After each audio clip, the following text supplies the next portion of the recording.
E aí pessoal, bora tomar um café? Brincadeira, vamos falar de carro. Pessoal, vamos falar de carro?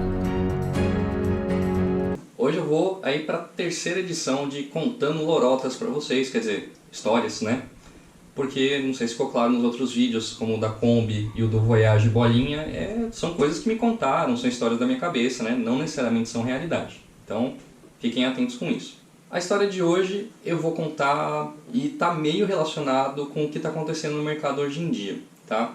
Quem está acompanhando as notícias viu que a Ford está montando lá nos Estados Unidos uma rival para Toro, né? Uma picape intermediária. Lá vai brigar com a Honda Ridgeline, uma picape baseada no SUV, mas não um SUV com chassi de longarina, robusto, tal, não. Um SUV aí monobloco e vão fazer a picape em cima dela. O SUV vai ser o Escape e a picape provavelmente vai chamar Maverick. A ideia é pegar um mercado aí que as picapes médias americanas deixaram sem atendimento, né? Que as picapes médias americanas, assim como no Brasil, cresceram demais e acabou sobrando uma lacuna de picapes menores, que a Honda Ridgeline está comendo com farofa lá nos Estados Unidos. Daí vem o ímpeto da Ford de pegar o Escape, que é um SUV intermediário aí e tal, e fazer uma picape em cima dela. E o que isso tem a ver com nós brasileiros, né? Vamos lá. E se eu falasse para vocês que a Ford tinha uma rival para Toro, já imaginada aí, já nos trabalhos, antes da virada do milênio? Pois é, antes do ano 2000, a Ford já estava pensando em fazer uma picape derivada do EcoSport e seria uma picape intermediária. Aí, claro, esse projeto não deu certo, não foi para frente na época, muito porque também o mercado não estava preparado para isso, não era uma demanda da época. Se você olhar a Ranger daqueles anos, ela era pequena, né? E você fazer uma picape em cima da EcoSport ia ficar muito próximo, não ia fazer tanto sentido assim. Mas vamos lá para a história, tá? Essa história me foi contada por um professor de pós-graduação que trabalhou na Ford na época, tá? E para contar essa história de como isso aconteceu, como a Ford chegou numa possível rival da Toro muito antes do que a gente está vendo hoje, a gente precisa falar da Auto Latina. A Auto Latina foi uma junção aí das operações da Ford e da Volkswagen no final da década de 80 e foi até 96 oficialmente. Dentro da Auto Latina, a Volkswagen e a Ford ali compartilhavam muita coisa. Então, fábricas, projetos, tudo isso era compartilhado. Só que de 94 para frente já se sabia que a Auto Latina ia acabar, e em 96 acabou de fato. Aí cada uma foi para o seu lado e a Volkswagen já estava vindo ali com o Gol Bolinha, ó, comendo, e a Ford veio com o Fiesta espanhol e deu uma patinadinha, né? Não estava tão bom assim. E depois veio o Fiesta com aquele farolzinho chorão, né? E o Ka e tudo mais.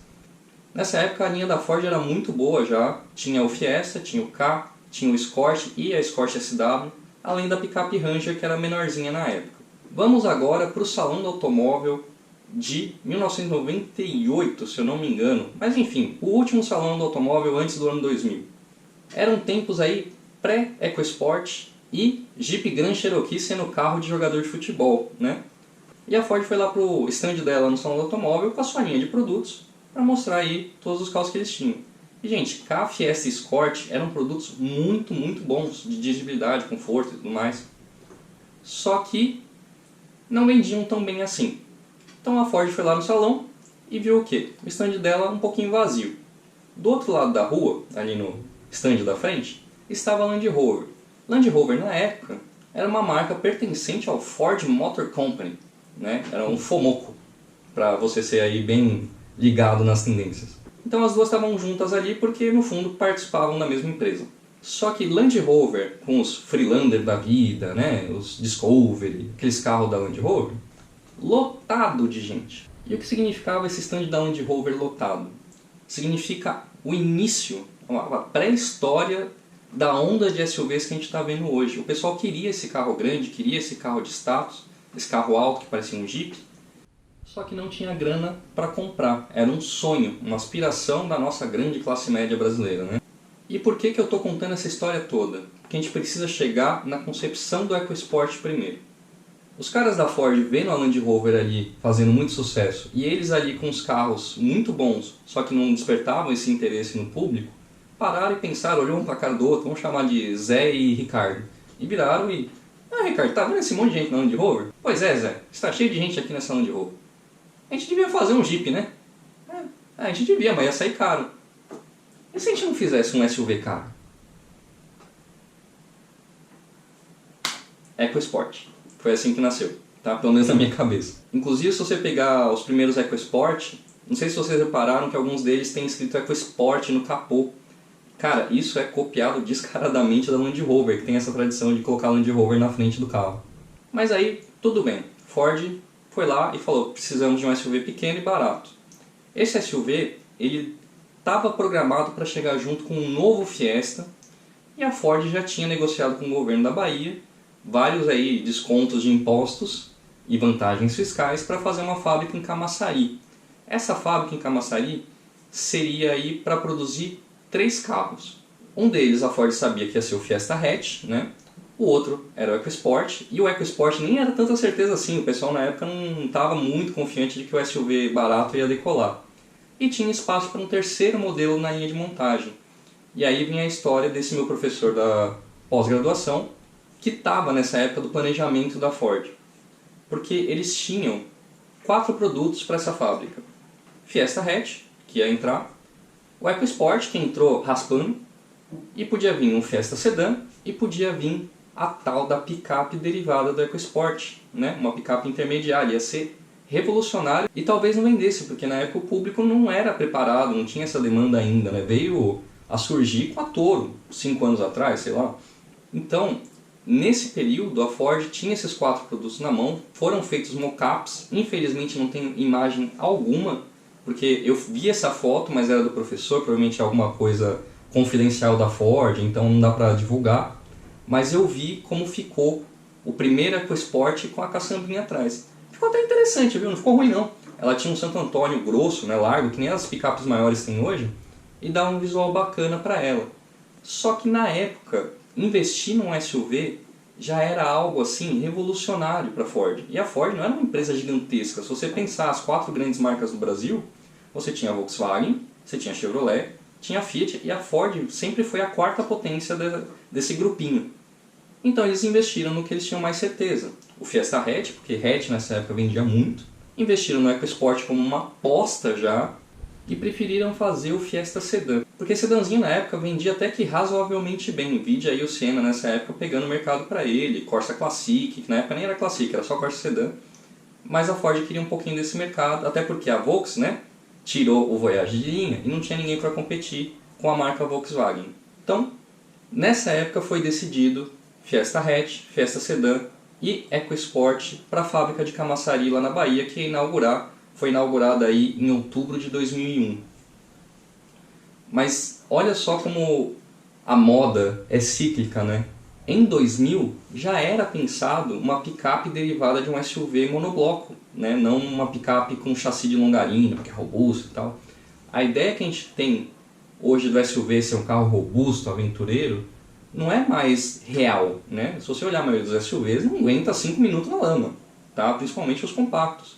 São carros que oferecem uma suspensão mais confortável, uma posição elevada de dirigir, uma sensação de segurança maior, tudo isso que o pessoal fala sobre SUV. Mas a robustez de um SUV com chassi de longarina, 4x4 com reduzido, isso não tem mais. E o mesmo serve para picape. Como a gente está vendo hoje em dia, o pessoal não quer só a robustez, eles querem a imagem, eles querem a posição de dirigir, a sensação de potência. Seja lá o que for, o público da picape hoje está vendo que quer só a imagem da picape, isso vale mais do que uma picape robusta em si, né? Daí o sucesso da Toro, que não vou dizer que não é robusta, tá? Não é um carro que aguenta até uma paulada. Só que não é uma picape 4x4, não tem chassi por longarina. Então você não tem a mesma robustez de uma picape média com longarina e papapá, com 4x4 reduzida, né? Mas você tem a imagem da picape e você ainda tem a caçamba. E o público está vendo que é isso que eles precisam. Ele não precisa de uma picape enorme, super robusta, que vira um tanque.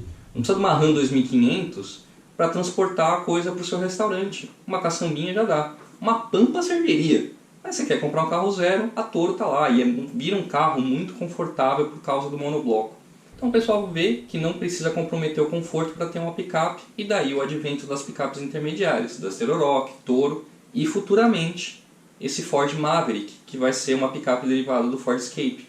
E daí vem o surgimento das picapes intermediárias aí no imaginário dos compradores brasileiros. Então, gente, lá atrás, em 2000, 99, 2000, não tinha esse mercado. Fazer um SUV derivado do Fiesta já era uma grande aposta para a Ford.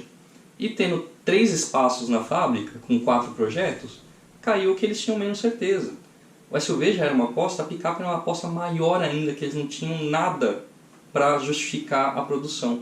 Seria bem louco? Nossa, seria louco pra caramba. Só que não tinha como justificar o projeto na época, né? Mas sim, essa foi mais uma história de que a Ford teve lá a faca e o queijo na mão, mas que nem a história do Voyage, né? Voyage bolinha, que existe, tá? Fica o link aqui do vídeo em algum lugar, se eu já não coloquei.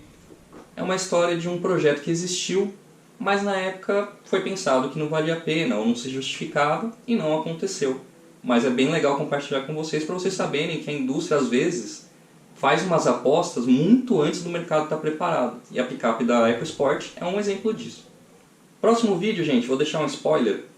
Eu lembrei de uma matéria que eu fiz nos tempos aí de grandes sites automotivos sobre o Marte. E eu vou falar para vocês como você podia comprar um Marte 0 km com uma caixa de brake lights, tá? Quem assistiu agora, gente, deixa aí o comentário, vê se gostou ou não. Imaginem como seria um mercado onde uma picape da EcoSport existisse desde os anos 2000 junto com o SUV.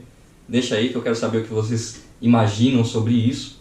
E de resto, deixa o like aí se você gostou, compartilha o vídeo aí com os amiguinhos, principalmente aquele que tem um Export mais antiguinho, que poderia ter sido uma picape, né? E se inscreve no canal, porque eu conto várias histórias como essa. Muito obrigado e até a próxima.